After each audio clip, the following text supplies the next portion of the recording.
you know, because like you'd mentioned, what's wrong with me? Why can't I do what everybody else is doing? And now it's like, no, that's actually your superpower. Everybody, it's going to flip completely upside down, where the people that could do all that can't think outside of the box. I feel like people thought arts would be the first to go, and I think it's going to be the last.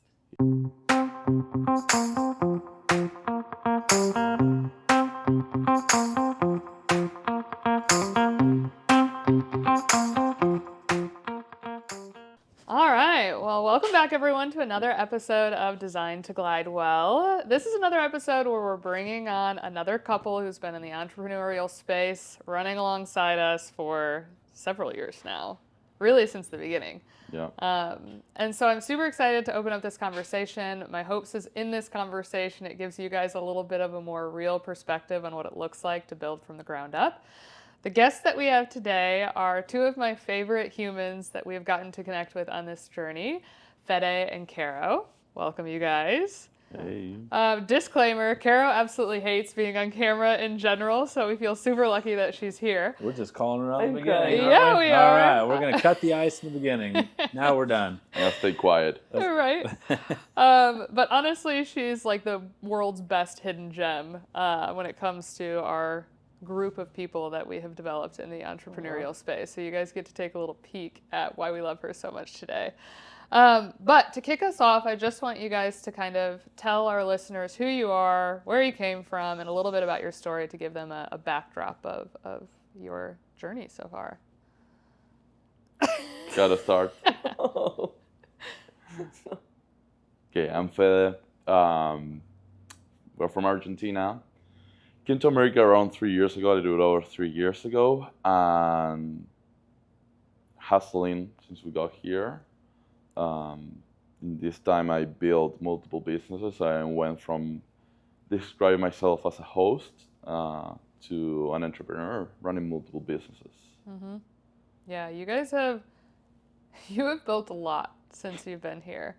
I'm going to go off script a little bit here, but I think one thing that is unique about your dynamic in particular is a lot of the people that we're surrounded by, even Cassidy and Aaron, who we just interviewed, Maddie and Skylar, Zoe and Reed, it's like you've got two very entrepreneurial people running alongside each other, and that works in certain aspects. But with you guys in particular, you are like a gazillion miles an hour the entire time, 100% of the time.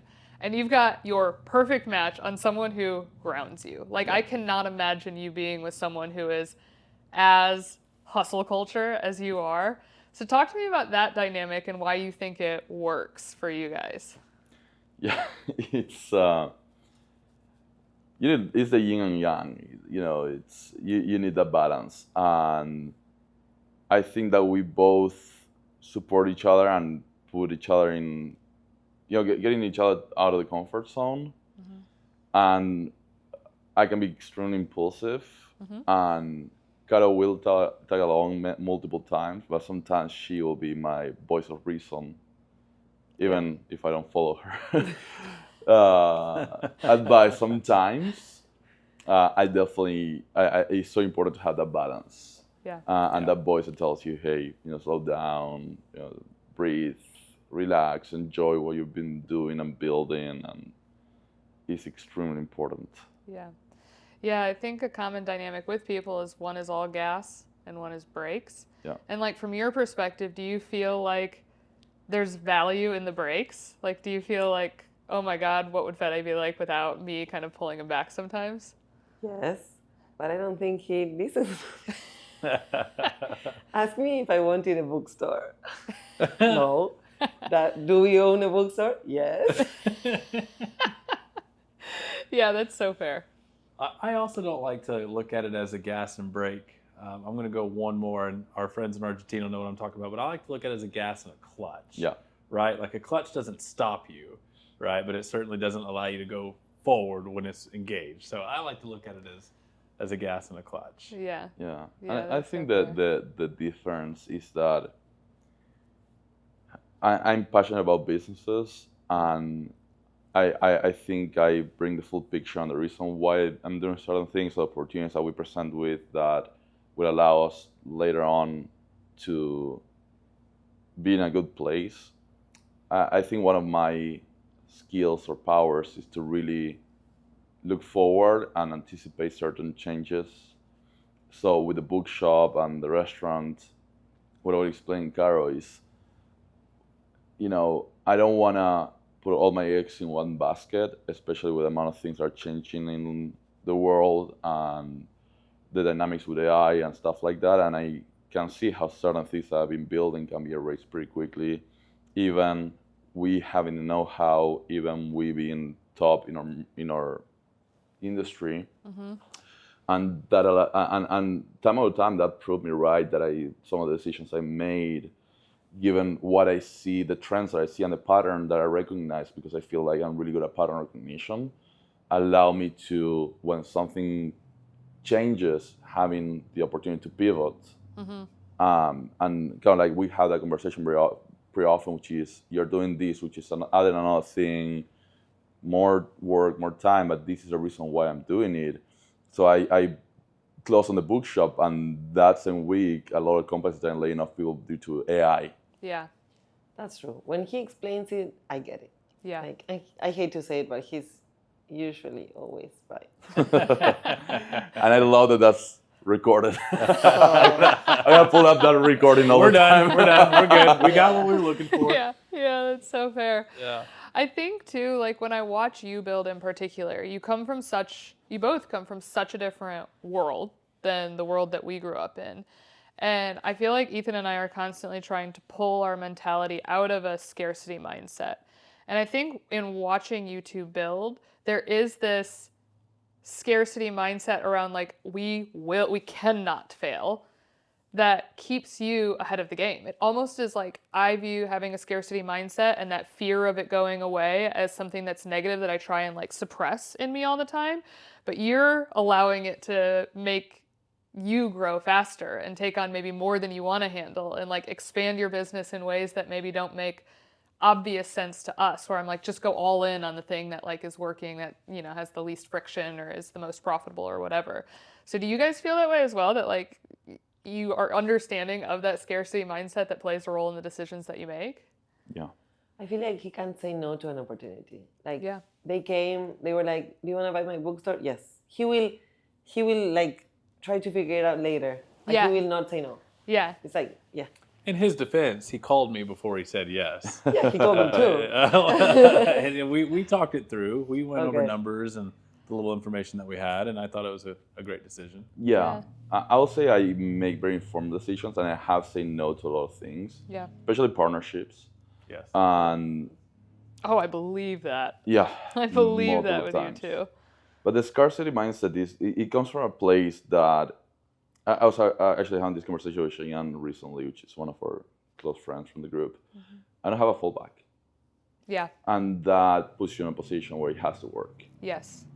It has to work. And that changes a lot in the mindset. Everybody can start again. I don't want to start again. And I also, experienced it with my dad. I saw my dad losing everything and never being able to recover, being in his 50s. And that's something that struck with me. And I actually, in therapy, I talk about that a lot. Yeah. Because I don't want that to be a limiting factor, but actually something that empowers me to do things. But it's also in the back of my mind that you can lose everything one day to another. Yeah. Everything that you work your entire life can be erased pretty quickly. So I feel like all the business decisions that I make now are very thoughtfully planned, and I put a lot of thought into where am I going with this. Yeah. Yeah, because I know when we watch you make decisions, they're not decisions we would make, right? Like I would never take on a bookstore, or I'm just like, how do I narrow it down to like the one thing? And you're approaching it in such an opposite way. But I will say that, like, as you said, it's like as we watch you grow, there's constant reminders of like, oh, that makes sense why he made that decision. Or like, I don't know, it's just really fun to watch the approach that you have in particular to how you're building something here in America versus people who grew up here and how we're approaching it. From the early days, like when you guys first met, in every conversation that I've had with you guys around your desire to come here, to build something, to leave Argentina, talk to me about what those early conversations looked like, why you wanted to be here, what was the overall vision? Yeah. I know for Caro is more difficult because she does miss Argentina, family and friends. I'm more detached. When we got together, I was building a career in corporate America, in Argentina, working for an American company. And actually, I got an offer that didn't go through, and that's why it's kind of my origin story of how we ended up here. But when I got proposed to come and move to Texas and work at headquarters, she was totally opposed. Oh. She wanted to know. Hated it. She hated That's the We had idea. a huge fight, I remember. Yeah. But the situation in Argentina started to get really bad. COVID happened. I was extremely mismanaged, and things were really, really bad. My job that was traveling around the world and it's really fun went to Zoom calls, and I was a bird being caged. Yeah. I was hating it, but the economic, the like I was 10 years in corporate job, good position. I was making $700 a month, and that was a good money in Argentina. And that's where I took a job as a BA at $3.50 an hour, $3.50 an hour. Yeah. And what we did actually, I don't know if a lot of people know about this, we applied for a work and travel visa to Sweden, which was the only country I was taking work and visa travel. Really? Yeah. I didn't know that. So we applied for that. That was my last $300 that I had. Next day that we applied, they canceled the agreement because everyone in Argentina was applying to leave and go to Sweden. That was the only country that was taking us. Didn't refund your money. Never. Never got the money He's back. still upset about it. Yeah. It was like $200 So- and he's still... Sweden. I would be too, though. I want people in Sweden to listen to me. We do have quite a following from Sweden that'll listen to Yeah. this. So that was right after my dad died, and I was taking care of my mom.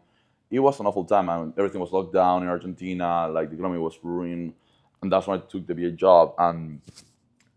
And I had applied right before COVID. That's when happened. This thing happened that I got an offer to move to the U.S. to work headquarters. That was my dream, to keep growing, because I couldn't keep growing in Argentina. There were many positions that someone had to literally die to open a position. And after a month of waiting to hear back from the people who wanted to bring me to the U.S., they were like, "Hey, you don't have a college degree. We're gonna sponsor your visa, your H-1B1, whatever visa." Mm-hmm. And that was soul crushing for me. And that's exactly when that happened. December before COVID, so was 2020, 2019. I started learning about people that were doing entrepreneurship in Argentina and recommending the classic books like How to Win Friends and Influence People, Rich Dad Poor Dad. And we went on vacation with our dad to the countryside. And I read all of those books. And when I read Rich Dad Poor Dad, that really changed my mind of I'm constantly always going to be working for someone. And the more your salary gets bumped, the more your expenses grow, but it's not scalable. Yeah. And I always felt like I can do more than this. Yeah. So yeah, that was kind of one of the breakthrough moments for me. Yeah, that's such a common thread with so many people in real estate is you read that book in particular and it just seems to be the thing that uncovers people's eyes, or they go through this awakening period of being wait a minute, I didn't realize I was completely stepping into this trap of the standard way to go about life, and it is something that's going to end me in a situation that I'm not excited about. Yeah, and especially because I always had this, life wasn't easy for me since my dad lost everything. I had to go and work. We moved to the countryside, went back to Buenos Aires and started working, living at my aunt's place, having 2 jobs for many years. I never got to go to college. And I started college 6 times, and I'll do a semester and drop. Yeah. And also ADHD that I didn't know at the time, but I couldn't hold a commitment of 4 or 5 years of studying. I couldn't sit down and study. And I always had this guilt of, and I have a college degree, which actually we were talking about this morning with Ethan. It was my dad was, you gotta have a college degree because if you lose everything, it's the one thing that they can take away from you. And now number one, how dated college is, many degrees and careers. And number 2 is how many things are gonna be replaced and wiped out by AI so easily. And I shared yesterday, kind of jokingly, a video of us with the caption from Palantir's CEO that says the future is going to be owned by neurodivergent people. Yeah. And for me, that is huge because it shifts my reality from what is wrong with me, why I cannot do the normal path of go to college, get a job, and then grow in a company, to actually building all these skills my own way and implement it to grow my business and becoming this unhireable person that I am right now, because I can't go back to having a boss ever. Yeah. Yeah. Yeah, that's so fair. Yeah. And I completely agree. I think that like the neurodivergent side of people who are hyper creative, hyper curious, unable to sit still, don't want to have the same routine, are definitely going to win in the world that we're existing in today. What a change that's becoming. Yeah. You know, because like you'd mentioned, what's wrong with me? Why can't I do what everybody else is doing? And now it's like, no, that's actually your superpower. Everybody, it's going to flip completely upside down, where the people that could do all that can't think outside of the box. Same with the arts. It's, I feel like people thought arts would be the first to go, and I think it's gonna be the last. yeah. Like Yeah, you can't- creativity is gonna be. Yeah, you can't automate creativity in the same way that you can automate almost anything else. Yeah. Yeah, all of a sudden we're going to have a renaissance. I want to talk about kind of the early days of us getting connected, because I connected with you from a huge pain point that I was going through. I had a property manager that was managing our arbitrage units for all through COVID, you know, through maybe a year and a half we worked with them. And I am loyal to a fault. You know, like I want to give everybody the grace to like figure their stuff out and work through the problems that they have in their business, just like I want the grace to work through the problems in mine. But I hung on to them far too long. And you were in particular constantly in my DMs being like, hey, give me a chance, give me a chance, give me a chance. And I'm like, no, no, no. I mean, I had shot you down 3 or 4 times. Yeah. And as the world works, it was like literally the day that I was having a huge falling out with the management company that I had at that point in time. You had messaged me and you were like, I'm going to message you one last time. Like, would you let me manage your properties? And I remember getting on a Zoom call with you. In the broken van. In the Broken I Man. remember that day very well. And you had an entire presentation of how, you know, you were going to change the trajectory of our properties, how you were different than the management company that we had been working with. And so from my perspective in those early days, you had your poop in a group. You know, like you had something that was like built out, established, better than the rest. It was figured out. It was buttoned up. And I was like, yeah, of course. Like this is already a way better experience than, you know, who I've been working with. But then now looking back, you guys have shared stories with us on like what that actually looked like when you came to America and all the hustling that you were doing. So from your perspective, what did those early days actually look like? I remember we used to stalk her listings, right? And like we couldn't believe the messages that, like the reviews and then when you gave him your properties and we read the messages, we couldn't believe it. Yeah, Because I used to help him back then with the messages. It was just him and then me, and we would turn, like I would stay up and he would go to sleep, and then he would wake up and I would go to sleep. It was just for a few months, but I did help. Yeah, she did a lot. Yeah, you guys were on a So I remember, 24-hour like, shift. I couldn't believe. Yeah, and when we got to America, you know, everything was rough. We got here by Thanksgiving. We were gonna close on a condo that I was working to buy with my father-in-law and her dad and my ex-partner. It got delayed to after Thanksgiving weekend. We had nowhere to stay. We had 2 dogs and a cat, and we just drove 3 days from Miami to Texas. And we just found ourselves in this empty apartment in Fort Worth. We couldn't find a mattress. We were sleeping in another mattress in an empty apartment. You know, it was rainy, it was cold, We were new eating country. Thanksgiving food from what was it? Yeah, Kroger or something like that. No, well, Tom Tams. Tom Tams. I don't know the name, but we call it Tom Tams. Yeah. It's like Tom Tams or something. Yeah. But it was like, you know, this is like, we knew that we had the whole world to take over. Yeah. So we were doing a little property management with that partner, but it wasn't going great. I actually went through depression because I didn't see the properties in person, the neighborhoods, and I was like, these are shitholes. Mm-hmm. And then we started cleaning the properties because we were trying to get cash as soon as possible. It's like, we're here, we want to get cash. And I will always remember this day. We started cleaning at 10 a.m., we finished at midnight. It was a Sunday. And you feel disgusting. It's like, clean all the people's shit, people were rowdy with the properties, in the bathrooms. We felt dirty, you feel like you don't want to touch anything, you don't want to eat anything with your hands. Yeah. You just in a shower, and we're driving back in an old, 2005 GMC Sierra. Oh, that fucking guy. And The blue one? yeah. Yeah. But I look at her, it's like, dude, today we made $1,200.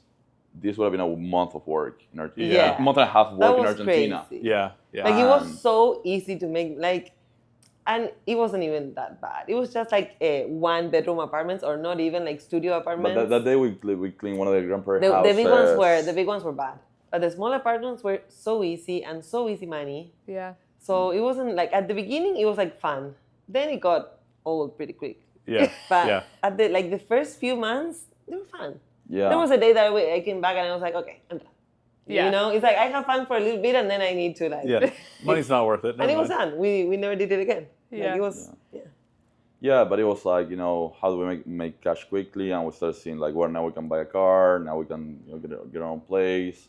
So that was quick growth. And it was before Chicago, because Chicago changed everything. Yeah. Like, it literally changed everything. I didn't have anything better to do, It was I was bored in a place where I didn't have friends, I didn't have anyone, so I didn't mind it. Yeah.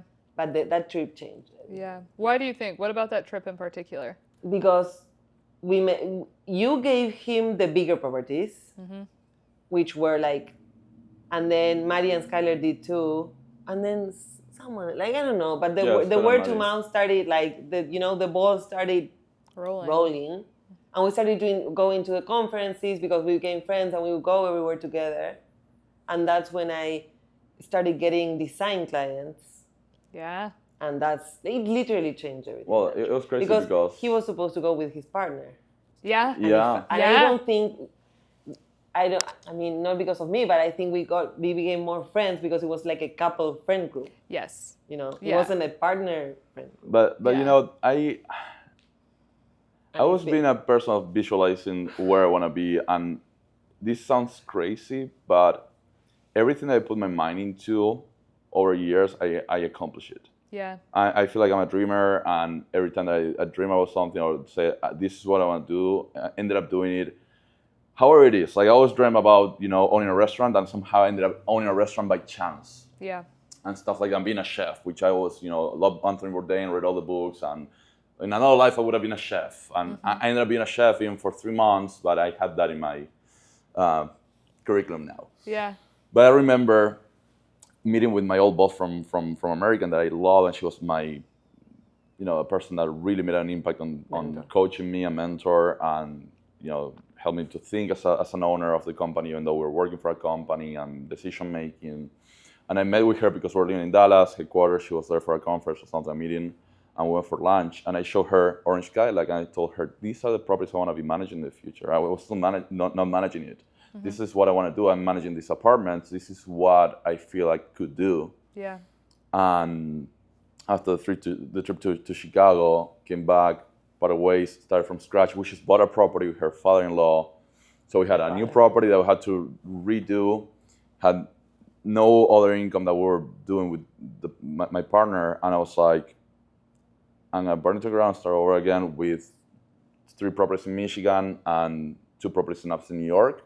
Yeah. They're gonna come in a couple of weeks, and the only money I had was like $12,000 saved that I saved to that point, and I put it in the mentorship with John that put me in the right room, and after that I developed an incredible amount of relationships that made my business grow, skyrocket in a year.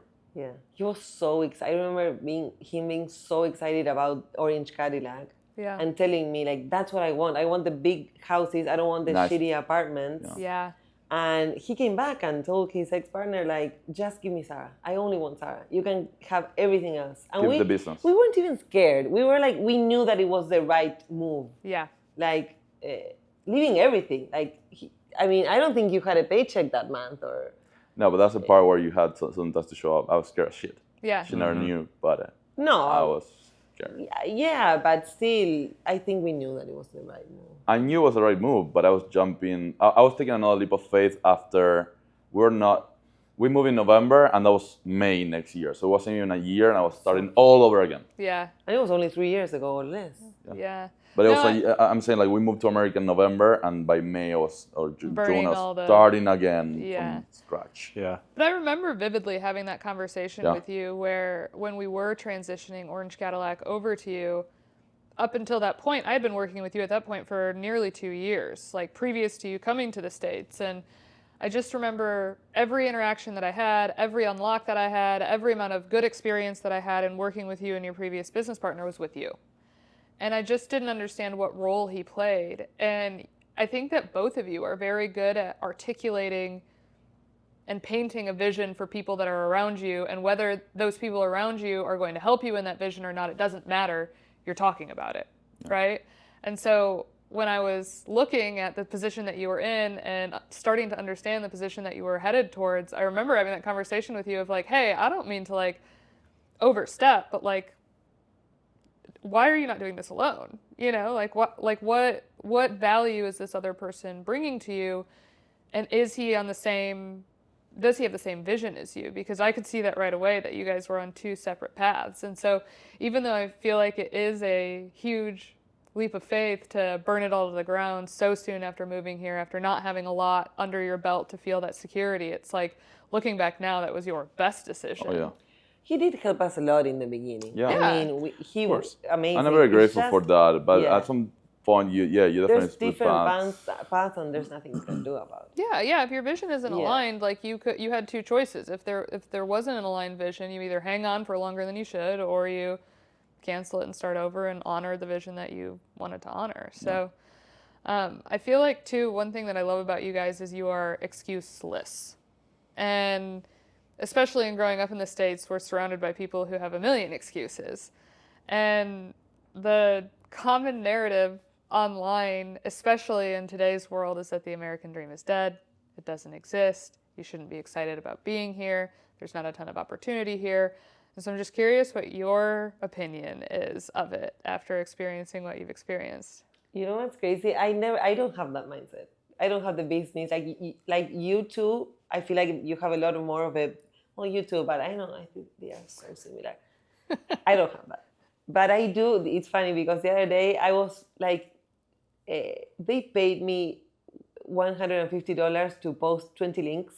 It's like so stupid, but it exists. Yeah. And my friends in Argentina were like you can it's so easy to make money in America, and that's I don't know. I lost my train of thought a little bit, but it's. I don't know, those things are funny or crazy or... Shocking. Yeah, because if you want to make money, there's so many ways. Yeah. You know, that doesn't exist in Argentina. No, there's no apps that pay you to, you know? Yeah. I have 200 followers. Right. And you can make money off social media. And I made 150 for like just posting a few stories. Yeah. So yeah, I think that... Did that... Yeah, that's exactly it. Okay. Yeah, you know, for me, I made my mission to tell people, remind people that the American dream exists, because I totally get it that, you know, rent is crazy, owning a house is difficult, but it can be done. Like I got here 3 years ago, I own 4 properties, 2 with our father-in-law, but 2 I purchased them myself. I came here with we came here with $1,000 in our pocket. You have equity in all of the others. And I have equity in 10 other projects. I own multiple businesses, 2 cars. But here's the thing: it's not about the material thing. 3 cars actually. The Jeep. Yeah. The Don't you dare rundown forget Jeep. the Jeep. Yeah. Which again, The team. living paycheck to paycheck in Argentina to being in this position in 3 years, it's incredible. It's wild, and you get used to things. And for me now, it's natural. The path I thought I would get at some point. But again, it's not about having money or having things that are material. It's about getting to a point of freedom.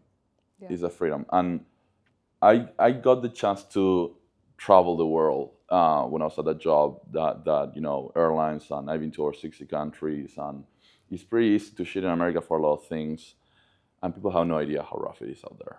Yeah. I feel like people have no idea, and I got to spend a lot of time in some countries. I will go for 3 months to a country to open an office, and you know, And I always been extremely curious and learn about the history of the country, talking to people, going to the house to eat, not just looking the surface, because every country looks wonderful when you're just touring or spending like 5 days.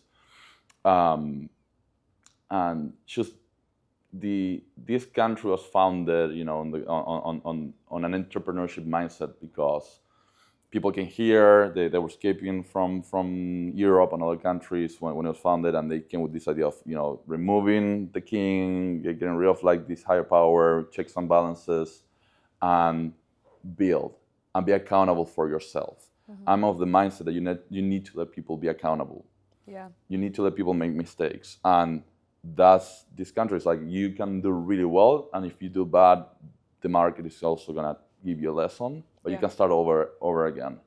But it does take a lot of work. Like I always tell to my friends, it's like, yeah, I'm doing really well, so work my ass all day, I'm working all day.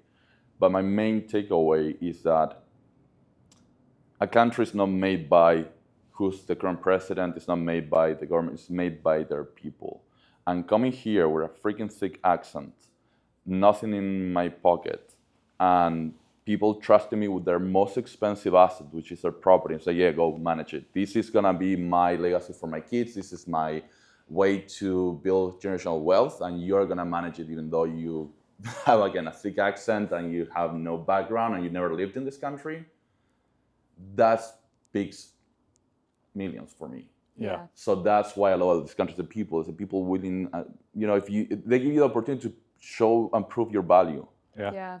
And that's what you did, and you guys did, and what a lot of people did. I'm extremely grateful for that. Yeah. So on the flip side, why do you think Americans, really the West, but I guess specifically Americans, why do you think we feel the way that we do? Why do you think we're entitled? Why do we think the dream is dead? Because I think there are two factors. Number one is you cannot see it from above, or from the side. I get from a different perspective because I grew up looking at America and looking at the positive things and looking at, we grew up media, music, everything.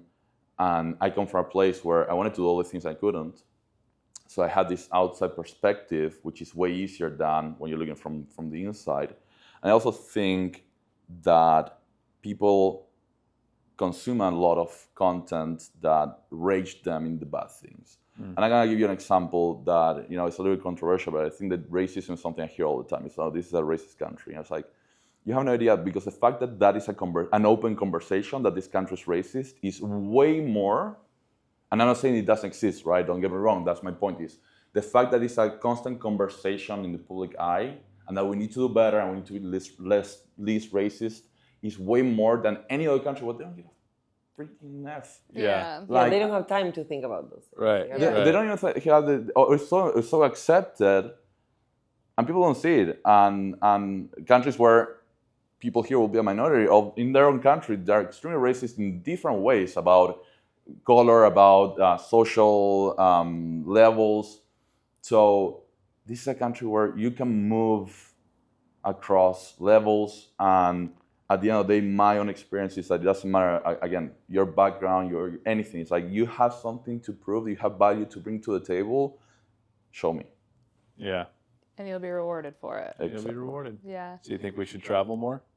Yeah, but really Go to experience Argentina. it. And talking to people, that's the thing. You can travel and you can see the old castles and you can see the old things and everything looks wonderful. But when you really get to talk to people, when you really get to look deep into and learning the history of countries and what happened in every country, that for me is what makes a huge difference.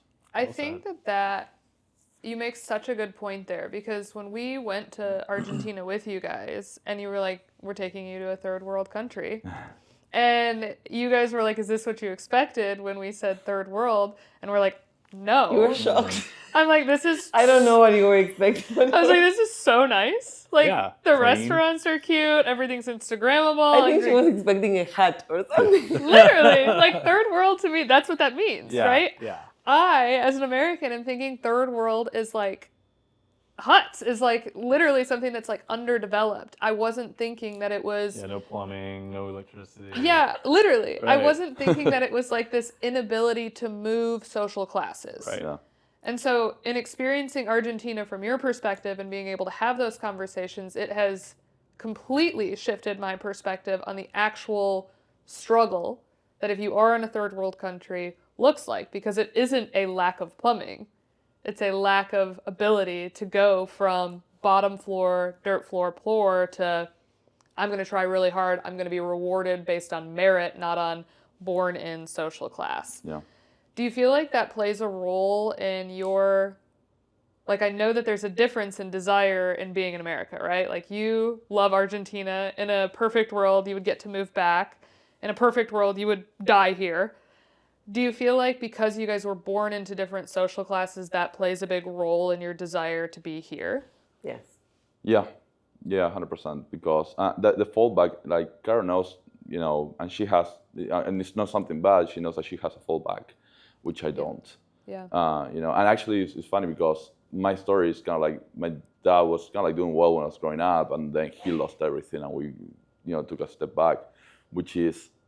That's the thing with Argentina and countries like that is you can be doing well and then you lose everything. It's impossible to recover, impossible to start back again, or very difficult to do it, especially because of the swings in economics and the pressure that you get on. This is something that I tell people that blows your mind. Like here, I want to open an LLC. I just send an email to a company. I get it in 7 days. Yeah. In Argentina, many other even first world countries, like in taking back the example of Sweden or New Zealand, it takes months to get approved for LLC and sales tax. So again, it is so simple to start. You have an idea, and from the idea to the implementation, it's a short path here. Yeah. And it's easy to test, and again, it gives you the opportunity to, if something doesn't work, pivot quickly, because you don't need to invest this incredible stupid amount of resources to try to launch an idea and then it doesn't work, and that's where you go broke. Like, I'm gonna give you another example. It's like America's known outside for workforce flexibility that's so easy to fire people. Yeah. Right? And that's seen as a bad thing. Mm-hmm. That also, the ease to fire is also the ease to hire, which people don't see. And in Argentina, we have a joke that is when you're employing someone, when you're hiring someone, you're adopting that person.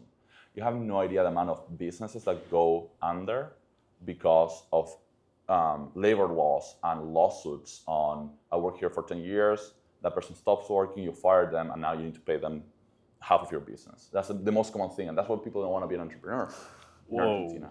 And I can tell you for real, I have friends, like my best friend, he owns like a construction materials business. He sells like bricks and all that. Mm-hmm.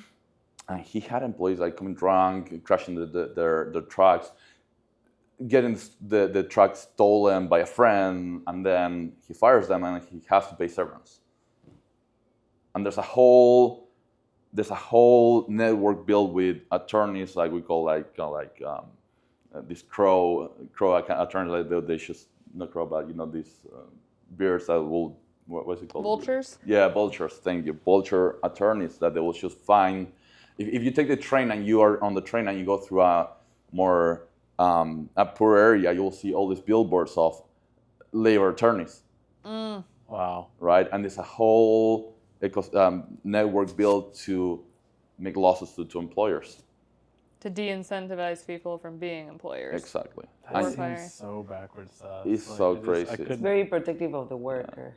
Yeah. Which is good. There is some value there, but there's at the expense of the business. People, yeah, because then it turns out not to be merit-based. Right. It's not merit-based, and Argentina, it's funny because that's why, again, I'm so adamant about certain values. Argentina, up until 1945, was on the path to beat Australia in GDP, and it was kind of like getting to be at the same level of America.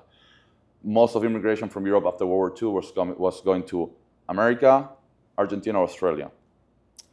We were called the barn of the world because we'll sell grains and beef to all of the countries. We didn't get involved in the world wars. It was going incredible, and also our constitution was based on the American Constitution. We were a liberal country. We're based on the U.S. we're the third country to get independence after America and Haiti. Yeah. It was a country that had everything to win. And in 1945, there was a lady that came with social justice. And you see the grass, and right after that, it went down. Because we have a phrase that it was like, where there's a need, there's a right. So any need that you have is now a right, and the right has to be paid with something, someone else. That's why I believe in the free market. That's why I believe on letting people, I know that someone that had a really rough path needs some type of help, but it's not living off the state and the state being involved in every decision, because the state is another business. Yeah. Yes. That is also run by people. It's not this entity that is only meaning good. That's why my favorite phrase, my favorite quote is the road to hell is paved with good intentions. Mm-hmm. Yeah. Because we can always say, yeah, we need to help this person, we need to help them, we need to do all these nice and kind things, but the outcome at the end of the day is really bad. But when you let people show their value, when you let people grow, build, everybody, and that's my thing, I should think on the individual. I think everybody's extremely capable. And of course, again, some people have really bad things happen in their life with health, with family, and you need to help them get in a good position temporarily. Yeah. Not forever, because that becomes a business. If you rely on me forever, that is a business. I make money out of that. That's right. Yeah, we've talked several times about how the U.S. government is the largest business in the world. Yeah. Yeah. Yeah. Yeah. Poorly run, but also incredibly run. I really appreciate, especially in running alongside you guys for this era where the political climate has been so crazy. And you have consistently said the road to hell is paved with good intentions. It hits every single time, because it's one of those things where when we're having conversations with other Americans, we're in an echo chamber. Even if we're on opposite sides, we all have had more similar experiences growing up to each other than what we have had to you, right? Like, you truly have an outsider's bird's eye perspective on what works and what doesn't. And so I just think that the role that your voice plays in the conversations that we have in our groups is heavier, carries more weight than what we have amongst each other. We're getting your perspective without having lived it. Yep. And it's so different than what our perspective is, Mm-hmm. And so you've seen it. It's like we're arguing over what we think would work or wouldn't work. You're saying, I've already lived.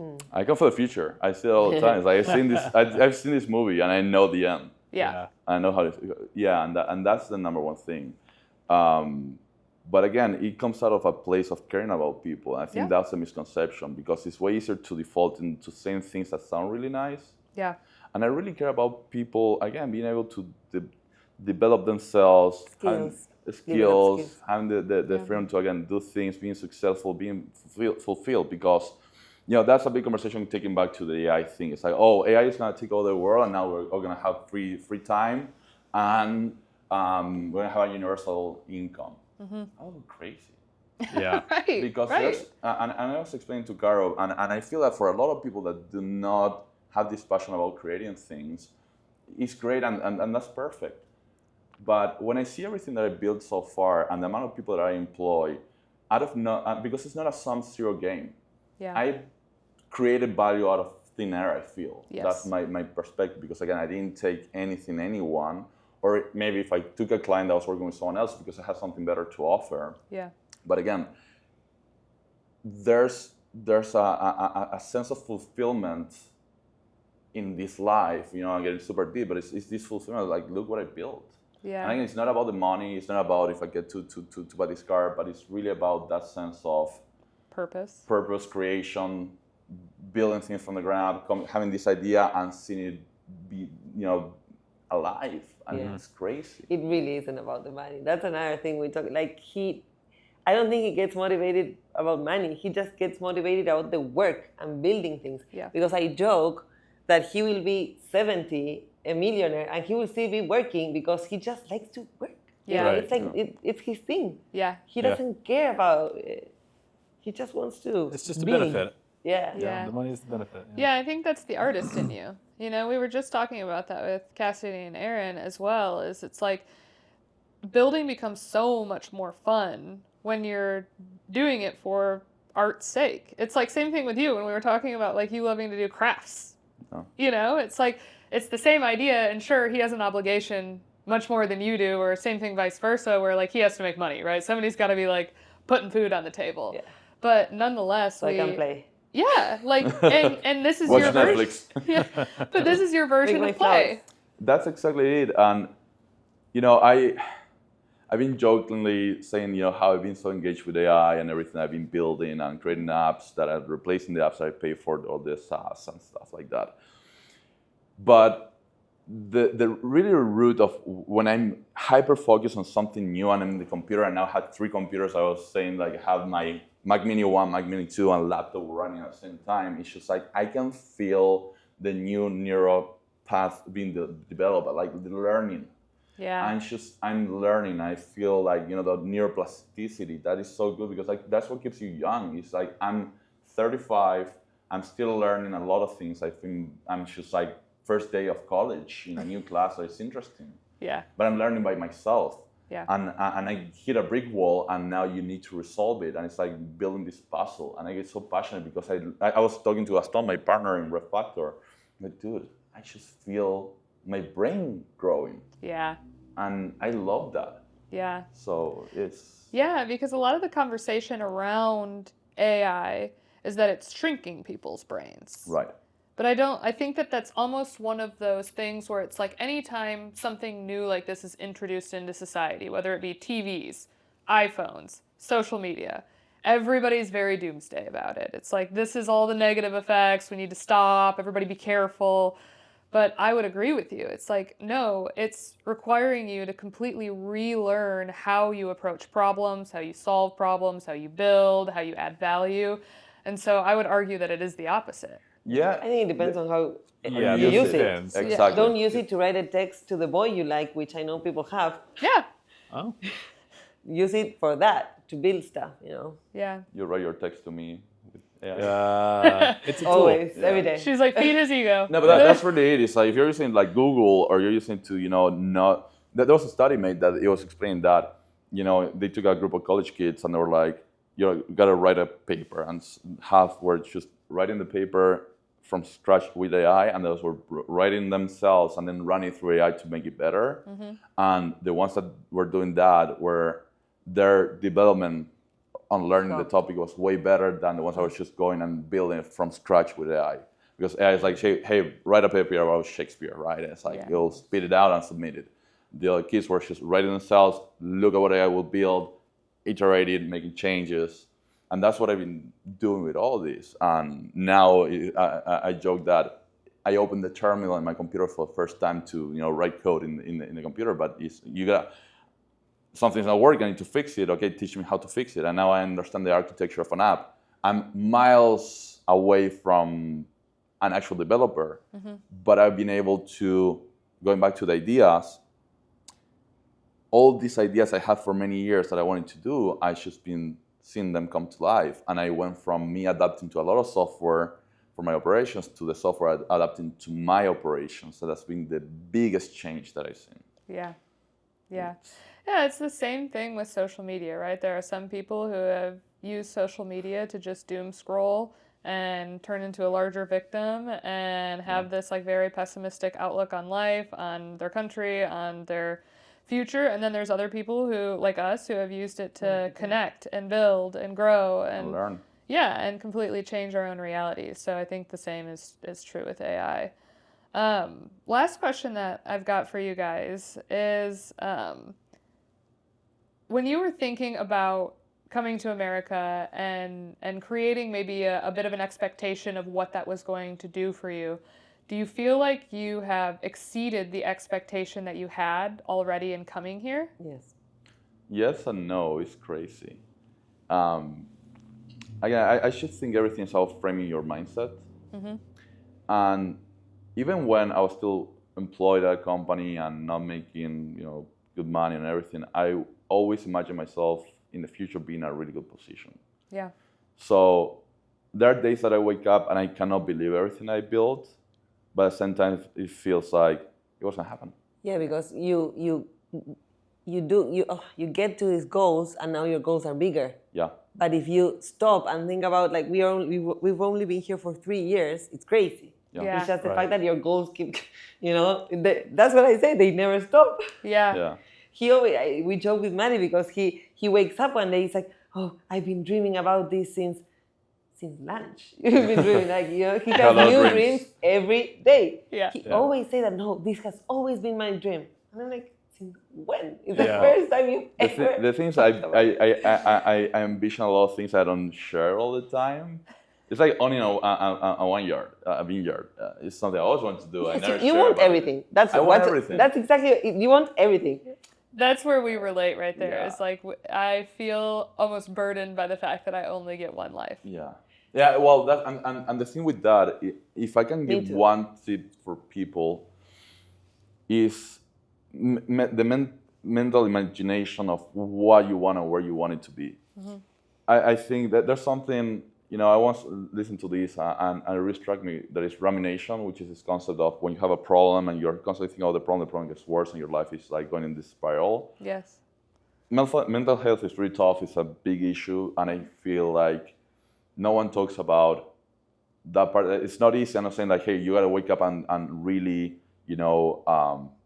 think that you're gonna be able to do all this and it's gonna happen. But the more you frame your brain into this is possible, you can do, you have the skills, this is where I'm gonna be, and you imagine the life and you visualize that in your brain, that's all about it for me. Yeah. And don't get me wrong, like being ADHD, I'm extremely susceptible to criticism. I struggle with a lot of things. Not everything is easy. There are days I want to burn everything to the ground. But then I just keep talking to myself. I keep talking to myself, or sometimes I may need to message you and we have a conversation, or Maddie and Skyler, or with Caro as well, and trying to, get validation of what I'm doing, because it's a lonely path sometimes. And again, it's pretty easy to, when something goes wrong, when a client is not happy, when you made a mistake, question everything. Yeah. Question absolutely everything. And it's like, I'm a joke, I'm fake, and then,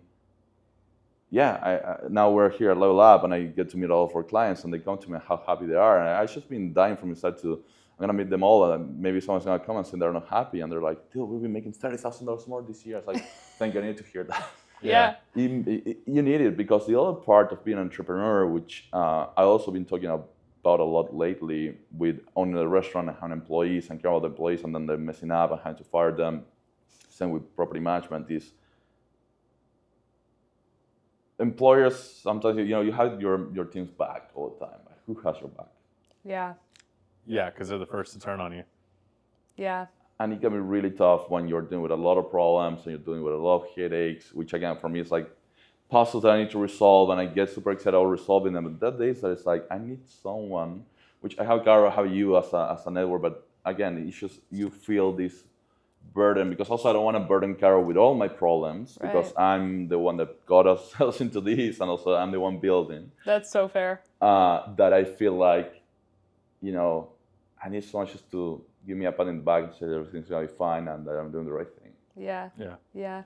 Well, I think that one thing that I always have appreciated about both of you and running alongside you is that I like getting pretty existential often. Yeah. Right? Like I really like living in the thought process that like we are floating on a big rock and it's not that serious, and like, kind of trying to zoom out consistently, because when you are an entrepreneur and you are taking big risks, and especially for you guys, and like literally leaving everything you've ever known behind and coming here, everything feels really heavy and like life or death all the time. And it's just not, right? It's just not. And so I think that like in being able to relate to you guys on that, about we're willing to take these risks because it's still not that serious. We can lose sight of that so often, and it takes having people around that can remind you of that perspective to kind of pull you out of that rut, because it's so easy to feel your own pain. Yeah. So, yeah, you guys have created something incredible in a short amount of time. I feel like also the reason why you guys are so impressive, and in my opinion, your story is so powerful, is because when you are in these rooms at these conferences and you're surrounded by 500 people who are all in a semi-similar journey in the same industry, trying to build things like you guys are, you started further behind. And even in talking last night about like, you're on stage, like not only did you start further behind, but in the short amount of time that you've been putting in the effort that you have, you are so much further ahead than a lot of people who had more of an opportunity, started further ahead, had access to more, had maybe a more solid community here or an easier time networking or speak clearer English or like whatever the case may be. And so I just think that your story in particular is such a testament. And I think also that it's such a breath, like your energy is such a breath of fresh air for us. Like, I think that that's a huge factor outside of the fact that you guys produce really quality work. Like, people are impressed with how you help their business. You also are such a reminder for everyone of what's possible here. So maybe you don't pay attention to that, but I feel like that's an undertone in a lot of the conversations that we have around you guys with other people. That's very nice to hear. Yeah. Well, that's all I've got for you. Look at us keeping it under an hour. For our listeners, thank you so much for listening in again. And Fede and Caro, thank you so much for coming on. Thank you, guys. Thank you, guys. Bye, guys.